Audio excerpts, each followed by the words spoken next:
You're watching Drive the Lightning, the positively charged YouTube channel. We are here with Sarah Hardwick, one of the world's foremost experts in equity crowdfunding. The same Sarah Hardwick, by the way, that helped Aptera Motors raise over $100 million in about 2 years, which is amazing. Sarah, thank you for being here to talk to us today. Hey, thank Thank you. you. Thanks, guys. We look forward to learning what you're up to now, but we also want to talk a little bit about what you've been up to, that is working with Aptera Motors, Sarah. So can you just spell out your journey for us, where you started with Aptera Motors? Yeah, how'd you hear about them and get involved? Gosh, well, I think one of the most special things about my journey with Aptera was it started over a decade ago. So I have owned a marketing agency for over 20 years, and my agency was the first company to actually launch Aptera in the very first iteration of Aptera. So Aptera. Wow. Steve and Chris were one of my clients, and so I had the opportunity and the privilege to be involved from the very beginning and launch Aptera, and then be back now for the really exciting part as we get really close to production. Wow, that is so cool. So back in what, 2007 era, Yeah. like that? And then, so when the company stopped trying to move the vehicle forward for a while, then you have this kind of gap. What are you doing then? Are you back to your agency, or what were you up to? Yeah, so I ran my agency, and we worked with a lot of different kinds of clients. I think, to be honest, there was something so special about Aptera, and it was one of those things where I always thought, gosh, that is the one thing I really, that needs to happen. The world needs it. And so I went off to work with different clients, from Nestle to Ghirardelli chocolate to all sorts of tech and finance and great companies. But it always felt like, to me, there was something kind of missing. And so my journey was very interesting in that about 10 years into having my agency, I did a big pivot, which was a pivot to values-based marketing. So after working with a lot of these clients, I had my son Elliot, and the agency landscape had changed very dramatically over those 10 years. When I started in 2002, we didn't have social media, and we would fax things to people. And so 10 years later, to be honest, marketing and social media and a lot of those agencies, it almost became kind of a commodity. And where in the past we used to kind of have a seat at the table and be involved with the CEOs, and it was very strategic. And then 10 years later, it was what did it all mean? And there's lots of competition. And so I did a lot of soul searching, and I looked back at all of the campaigns we had done over the years, and some of them, were huge, and they went wild, and they were, thousands of people got inspired and excited, and then some of them just didn't have, quite the impact. So in looking back at all of those campaigns, what I realized was the common thread was really values, and the times that we were able to connect to people on this core human level. That was when it became magic, and that was when the community became important, and that was when we really had the opportunity to build a fan base that was loyal. So that was an inspiration for me. That's amazing. So that's not time bad spent, is it? I mean, that time when Aptera stopped to where it started, you reinvented yourself, your agency. You reinvented marketing, I think, for a lot of people. Not to, I don't want your head to get so big your hat don't fit, Sarah, but you've done some really important work. And I want to talk about that in a moment. But just back to Aptera for a second. So we had that, and then Aptera, Chris and Steve say, hey, we're going to do this again. How do you get back involved? Where do you come back in? Well, I mean, it was amazing. The timing was very interesting. It was right around the time COVID was happening, and I had actually lost about 75% of my clients just in the first week of COVID. So I was thinking to myself, oh my gosh, what is this? What's going to happen, and what's the future hold for me? And that was when Steve reached back out to me, and he said, hey, you're not going to believe it, but we're getting the band back together, and Chris and I are back together, and and I had known, and I had stayed in touch with them, and I had known what they were up to. And obviously they both had gone on to build very successful companies in the meantime. And so I knew what they were doing, and was surprised and very, very excited to have the opportunity to come back on board. So I started off just as working with Aptera as a client. So at that time I still had my agency, and so that's, great. I brought them on as a client. And so for about the next year, that was, before we even had our very first prototype Noir. We had no prototypes. We had this vision, and Jason Hill had just come back on board. And so, Chris and Steve and I and Jason were all kind of formulating what is this going to be, and how are we going to bring this out, to the world. So it was a very exciting time to be involved, before, everything that's happened now, and before all of the success and the momentum. So it was just, such a cool time of just this dreaming. And, I think the belief of Chris and Steve, and also everyone involved, that the world needs Aptera. And so it was just this, we're going to do it and we're going to make it happen. And it was a very exciting time before we even had any idea of the cool things to come. Wow. Nice. And it must speak to how important personally that you valued, because you ended up working for Aptera. You had your own company, you were an independent business person, and you must have believed so much that you were willing to take a job working for someone else, which is hard when you've had your own business. It was actually the first job I ever had after having my agency for so long. But you're right. It was, I felt compelled. I felt like I had this opportunity, and it got so big so fast. And for about a year, I was continuing to have my agency, and became the CMO of Aptera. And it was a tough, choice. I was kind of trying to balance, and then, seeing the amazing success and just the rising of this movement, I just said, I feel like I have a responsibility to dive in, and I want this. The world needs this. So I ended up selling my agency and coming on board full time. Wow.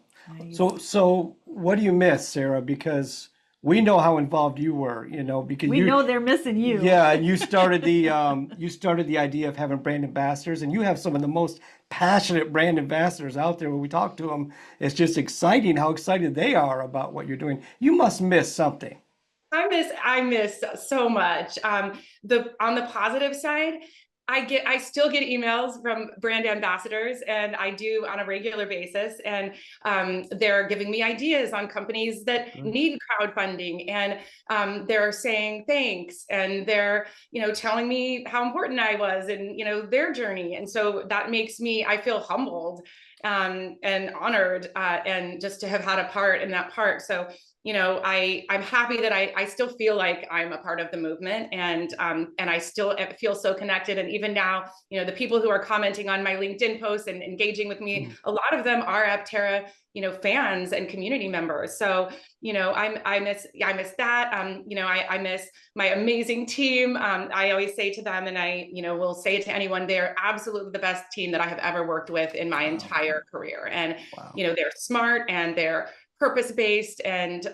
it's been a joy to work with them. And so I miss those guys too, and lots of other parts. It's an extremely exciting and amazing time for Aptera. And so the excitement of that, there's nothing like that feeling. That's amazing, all that you experienced with Aptera, and you are certainly still very much a part of that community. Which leads me to ask, so what's new? Lots of exciting stuff is new. I have actually announced now that I've gone on my own, and I have started a crowdfunding consulting company, and helping other companies like Aptera who have a vision, have an idea, have something amazing that the world needs, and haven't had luck with traditional sources of obtaining capital, and have an opportunity to get their community involved in making their dreams a reality. Wow. I'm sorry, go ahead. Well, I was just going to say, do you think that there's going to be a shift going forward in the idea of gaining capital, where it's going to be less going to banks and traditional investors and doing more community funding? Yeah, absolutely. Absolutely. I think up until now, it has been a challenge for a lot of companies like Aptera who have these amazing ideas to bring them to market with these traditional kind of more, corporate sources of fundraising. And obviously they are important and they play an important role. But, for a company like Aptera, they need the opportunity to be able to do this, whether or not, they have this institutional capital. So I believe it's extremely important. And I think more and more you'll see companies like Aptera who are bringing their communities in to be a part of the formation of their businesses and the growth of their businesses, and becoming, part of the family and shareholders in the company. And I think that we'll see that more and more. And I think it's absolutely necessary and very important for that to happen. Yeah. Sarah, you're one of the foremost experts when it comes to not just equity crowdfunding, but value-based marketing. This is something you've really pioneered, actually, right? That's right. We read your LinkedIn post. We were both moved by what you said, and you just gave kind of a brief synopsis. Would you explain to our audience basically what is value-based marketing, and how did you end up making that a big part of your business?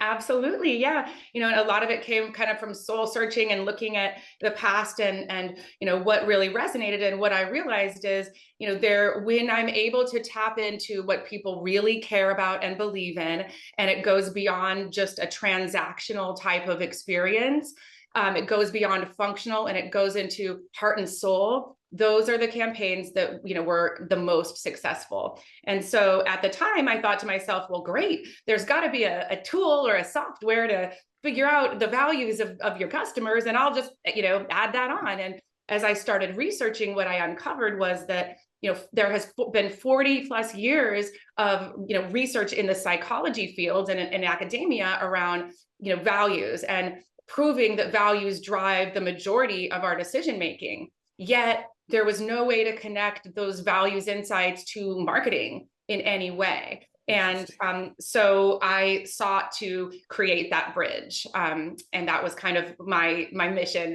that I went forth with. Wow. Yeah. Just went like right over my head. Almost took my hat off. Yeah, I mean, and I was, I was no psychologist. Yeah, I was a marketer, and so I knew that I needed more than I had, and so I actually started researching. Well, who's even studying this? And so I came across a professor named Ryan Howell, who's wonderful, and I sent him a tweet, which was funny. Back in the day, I didn't know how to reach him, and so I sent him a tweet, and I said, "Hey, I'd love to get together with you, can we talk?" And so we sat down up in San Francisco, and I said, listen, I got a problem. I want to transform my business, and I want to change the way marketing's done in the world, but I need a framework. I need to better understand how this actually impacts marketing. And he said, well, this is great. He said, because I have a problem too. I have a class full of graduate students who not only do they want to be psychologists, but to be honest, they all want to be marketers. And so we formed a partnership where we utilized his graduate students to help us to build a framework for measuring values in a marketing context. And that had never been done. And so that was done through surveying. We surveyed over 250,000 people, asked them all sorts of questions about who they are and what's important to them in their lives and how they make decisions. And then we took all those insights and created a survey instrument and created a method for figuring out what people care about, and then really tapping into that to amplify a marketing campaign.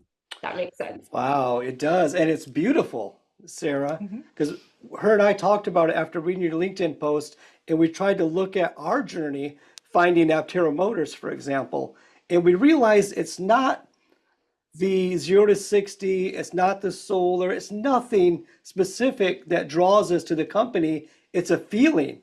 We have some weird emotional attachment, if you will, to the company. No, it's not weird, but we didn't see it happen. Right, that's true. And it's genius marketing like that not only gets results, in our opinion, well, in our life example, but also we're happy as customers. We're happy about the attachment we have. We feel good about this company. So you blew our minds. Thank you. Well, and I think that's the point, is that it's authentic. And when it is authentic and it comes from, the heart, and, you feel like you're a part of something, and you are actually an authentic part of what, who Aptera is and the team and, all of that. And I think that you're right. That is so special. And that is something that's really rare today, when you're just overwhelmed with all these messages and companies, and to actually believe and to actually want to be a part of something and feel like when you see a company that's for me. I'm part of that. I want to be a part of that. I want to be a part of the future. And I think for many Aptera fans and for the Aptera movement, they love that they get to be a part of something bigger than they are. It isn't just Aptera, it is a movement. And Aptera is leading that movement, but it is really just they're a part of making a positive change that's going to be for the future. And it's so important and it's so meaningful. And I think that by connecting on that level, you're right. You don't really realize it's happening because it's actually this personal relationship that you're building with the company and with the founders. And it's based on, what you care about. So, and all of that research that you went through you've aggregated that to basically 6 core values that people hold important as they make decisions, right? That's absolutely right. Yeah. So when I first started, back with the second launch of Aptera, one of the first things that we did was a value study. And we took a look at, because I was curious and I had some, I guess, assumptions. And do people care? Is it the eco-friendly aspect? Do they want to save the planet? How important is it that they're making a positive step towards minimizing, their carbon impact in the climate? Or, I think there was another group that I didn't realize, and I would call them freedom seekers. And I was surprised to see the number of freedom seekers. And freedom seekers, they trailblaze.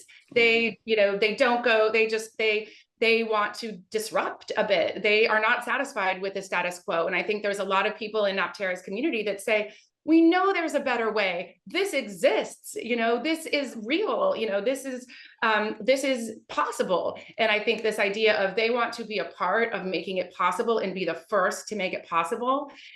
So there's that too. So uncovering those values and then what's important to those groups of people and, and you may have both values. The interesting thing about these 6 types is you can actually have multiple values, but at the end of the day, there'll be one that's kind of the driving force that you'll make your decisions by. And so for us, it's been, what kind of content do we want to create that's going to be, exciting and inspiring to these different types. And so what's going to get a purpose seeker excited about, leaving the world a better place and the future and their, grandkids and all of those things.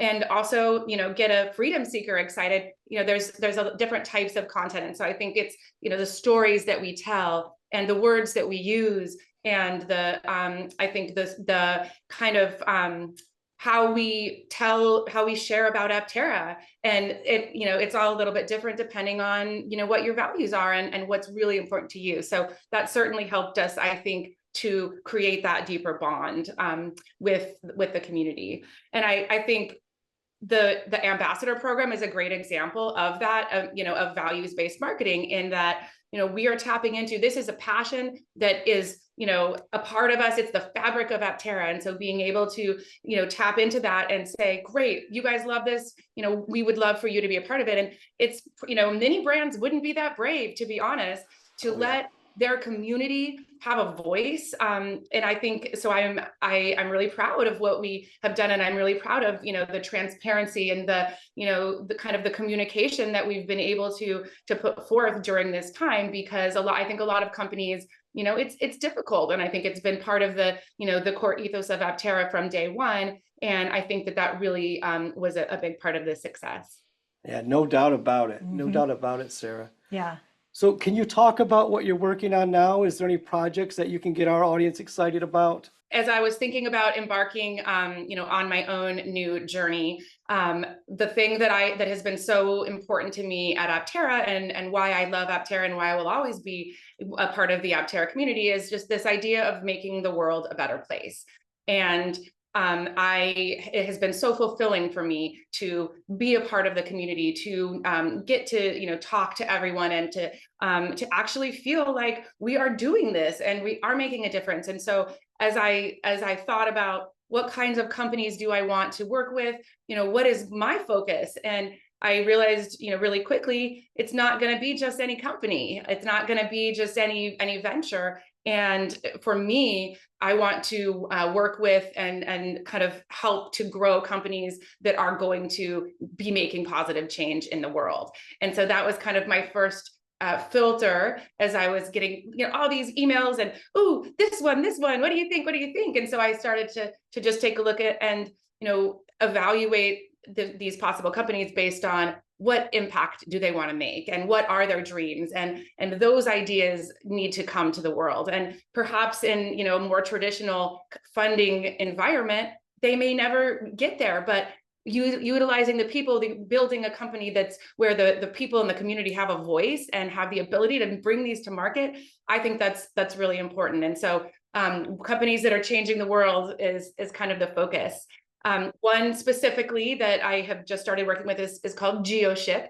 And there's a lot of similarities, and I think with GeoShip and Aptera, just in that, it is a world-changing company, and it is looking to transform, the way that housing has been kind of done in the past. And it's the idea is we won't live in boxes in the future, and there's a lot of reasons for that, and there's a lot of benefits that this idea of it's a kind of a dome. It's very different. It's living in the round, and it's not just a product, it's a way of life. And so in that, similar to Aptera, it's going to be a movement. And I think it's a movement towards affordability. It's a movement towards more natural materials, non-toxic, resilient, hurricane and fire and drought resilient. It's almost, we're recognizing that there's going to be, challenges with the way that, homes have traditionally been built due to climate change. And so there's a lot that I think that is a part of this movement.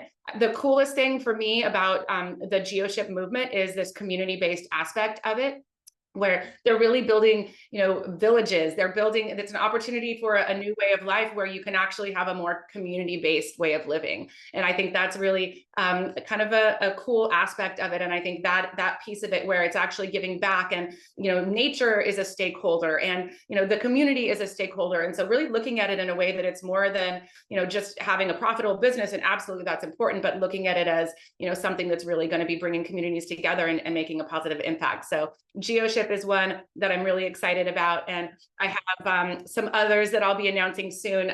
Obviously, as you guys know, the mobility space is really exciting to me. And so, I definitely am looking and excited to have some, but I'm open to, opportunities. So I would love any suggestions that the community may have. And I've already been getting some ideas from our Aptera fans. And I think, there's a lot of insight and wisdom that our community has, and I'm very aligned with that. So I would love any ideas from the community as well. Great. What's the best? Oh, I didn't mean to cut you off. I was going to say, you heard our community. Comment below. Let us know what companies you're following, you're interested, you're starting that are changing the world. Let us know. What's the best way for them to get a hold of you? Just sarahhardwick.com, or is there okay? Then they can contact you. Yeah, I have a contact form. Book some time for a call, and we can talk about what your ideas are and how we can make them a reality. I'm really excited to be a part of more world-changing companies, and also to continue to be a part of the exciting Aptera journey. And that's not stopping either. So I'll always be a part of it. That's really, it's fascinating what you have accomplished, because when some of the things you're talking about, like GeoShip and like Aptera, they're really very revolutionary, things people haven't seen before. So if you're dealing with traditional investing in capital, that might represent high risk. But even in that field, when they see a committed community behind it, it mitigates the risk even in traditional capital. It's fascinating. Absolutely. And I think that's why, moving forward, you will see crowdfunding and companies, starting up using crowdfunding, but there'll also probably, be an opportunity for, a lot of different, sources. And so I think you're right. They can kind of go hand in hand, but I don't think, companies like Aptera, I think, we need crowdfunding to be able to give these companies a voice and help to bring them to market and, get them to the point where they can be world changers. Yeah, great. That GeoShip is so important. Just a little bit you told us about it, because the housing is a real crisis here in Michigan. Mm-hmm. There is nowhere near enough housing for the amount of people that want to live here in our city in Michigan. And something like that, the little tiny bit of research I did after seeing it on your LinkedIn page, it just made sense instantly to me. Mm-hmm. Yeah. It's like, well, here you can house a lot of people in their own private place, not stacked on top of each other, and in a way that's in harmony with their surroundings, as opposed to disturbing our surroundings, which is what we tend to do. So Yeah, we'll and be also watching close. using innovative materials. So like Aptera, it's bioceramic. It's a new way of building. And it's also very aligned with the first principles thinking. And so I think there's a lot of similarities there where it's innovation, but yet it's community. So I think it's very similar to Aptera in that way. So speaking of crowdfunding, there's a great opportunity coming up for anyone who has questions about crowdfunding, who maybe has just started their crowdfunding journey or is thinking about it. You're going to be hosting a webinar or a Q&A, an interactive event on May 8th. Is that right? That's right. Yeah, May 8th from 11 to 12 Pacific. And what I'm hoping to do is get a lot of questions, and I have already been getting a lot of questions that people have about crowdfunding.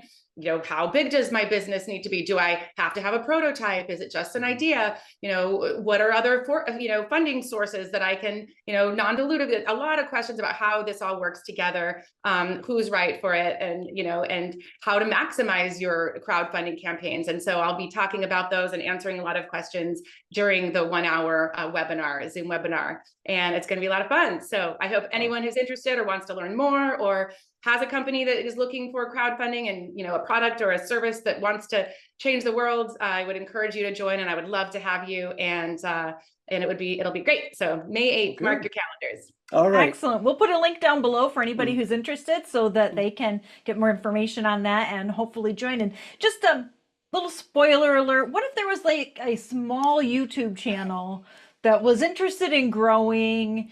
Crowdfunding right for them, do you think?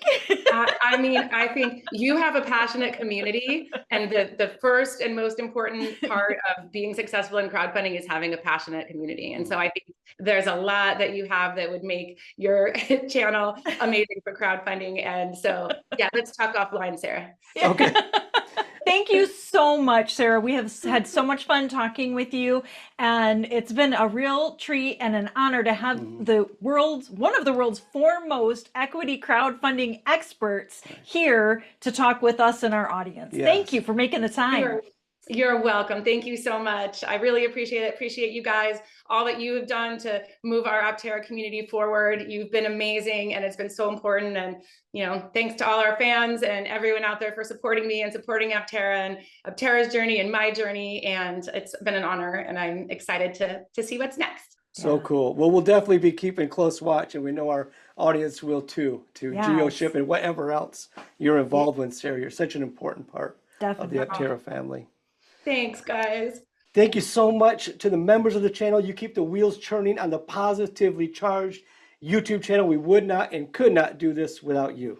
Definitely so. And thank you so much, Bob Newchow, for the coffee. Bob has a new book on Amazon. If you've been following his work or if you're new to it, check it out. Just go to Amazon.com and put in Bob Newchow, and you can see his amazing, beautiful written and visual artwork. Yes. And thank you to the Mug Club. You mugs bought mugs, so these mugs can get back to San Diego from our Aptera coverage. We can't tell you enough how much we appreciate you. Now, we think you should, after seeing the Sarah Hardwick interview, you should go back and watch the interview where we interviewed Chris Anthony, and that is going to be right about here. Have a great day, everybody. Thank you.